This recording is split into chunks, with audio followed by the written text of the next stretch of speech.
Position. Sige, sir, baba mo muna lang siya. Para magtapa ka kami. Sige. Ano yung pinaka-main problem? Dito po.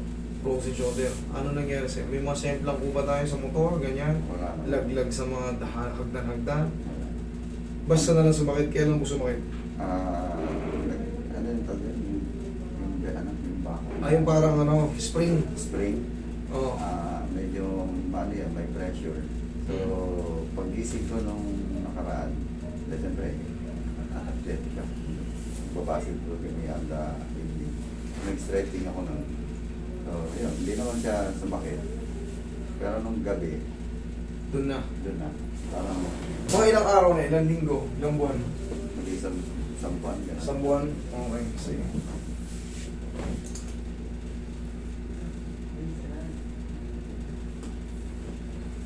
Okay naman yung position. Ay, mabigat siyang iangat. Pero hindi pa siya totally frozen. Kumbaga lumalaban lang yung umipigil-pigil lang. Pero nandun sa loob, Nasa loob, umipigil na siya. parang ganun. Hindi pa siya totally frozen. Pero ramdam mo talaga na may Meron sa loob. ramdam mo talaga na may umipigil sa loob para hindi siya kagad makatulas. Yes. Parang ganun. Kaya dinala ko na sa'yo. Okay yan. Kasi katagalan, alam mo na yung kasunod yan. Hindi na. Wala pa pala kasi. Ayaw ko na mabot doon. Tama yan. Kasi mas masakit yung ganun eh. Ayoko rin kayong umabot sa ganun eh. Ayoko rin kayong i-treatment. Sa totoo lang, ayoko. Tama na yung mga na-experience na nakikita nyo rito na wag na kayong gumaya kasi nakita nyo nasasaktan sila. Sobrang sakit. Wala kayong takas kasi eh. Kasi syempre kailangan mong gawin yun, kailangan mong ipakita sa inyo na ganun. So bago pa lang mangyari yun, iparevisan nyo na kagad yung shoulder nyo. Kasi alam nyo naman yan, may pain, oh. Consistent na to, oh. 1 linggo, 2 linggo na, oh. Paayos nyo kagad. Relax na.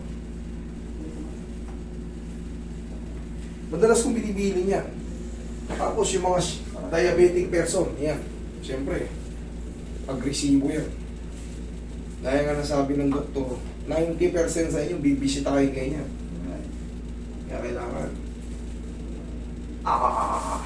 Bago pa lang bumisita, isaran nyo na yung pinto. Ilang natin. Ginanon ko kagad kasi tingin ko naman kaya ito ni sir. Kaya ni sir yan. Yung, tapa. Kaya nga yan. Hindi naman yan. Kaya ako, sakto niyo po yung mga sa buhay. Tingin ko naman malakas ang pain toleration yun. Tsaka hindi pa yan solid. Yung hindi pa siya frozen talaga. Pero masakit. Ano po? Relax lang. Po.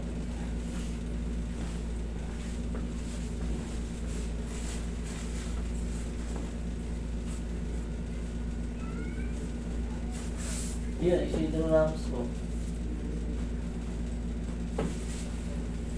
Ay, Isidro po.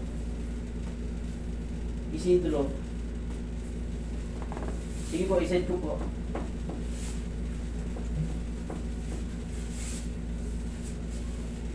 Okay po, sige po. Sige po. Okay po, sige po.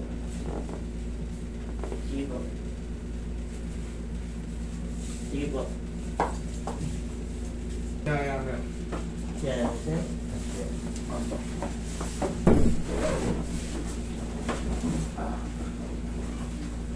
Sabihin niyo po yung doon niya. Tapos po yung ito. Okay po.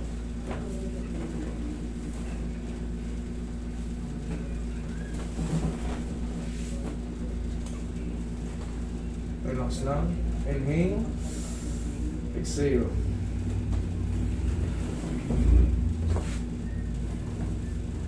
Relax muna.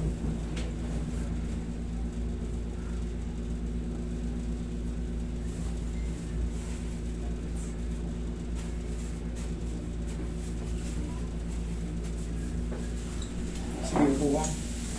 Yeah.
Relax lang ha. Thank you. Kaya naman eh. Sir, ganito yan. May matitirang konti dyan. Tapos, mga 2 araw, ipaganito mo lang ha. Okay? Hindi kailangan malakas. Ganyan, no?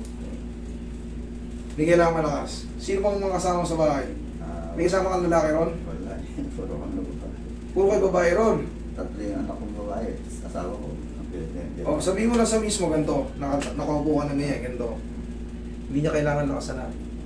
Ilan lang. Pero ito okay naman na yan. Ah, Okay naman na yan. Mas nakakot na yan. Follow up lang. Kasi para hindi na kayo mag second session. What I mean, makatipid kayo. Kasi yun na lang ang tanging ano dyan. Tapos, saplusan mo na lang ano. Yun na yung kasunod dyan. Tapos, sige, gantuin mo na yan eh. Okay, kaya naman.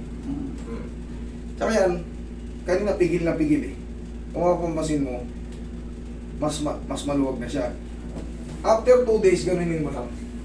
Okay? Yun lang. Tapos, saplusin mo na lang pa. Okay? Okay nga. Okay naman. Okay. Kita mo maganda yan. may konting ano lang. May konti. Yes, yun po yung tinatawag na trauma niya. Yung pinaka-trauma niya. May maiwan talaga. Normally. Kasi yung hindi naman parang tinutok na loob yun. 0-0 lahat. Hindi. May maiwan na kasi yung siyempre, yung pila, yung pinag-alisan. Okay? Thank you. Pero kita nyo naman kaya niya na. Sige sir, thank you.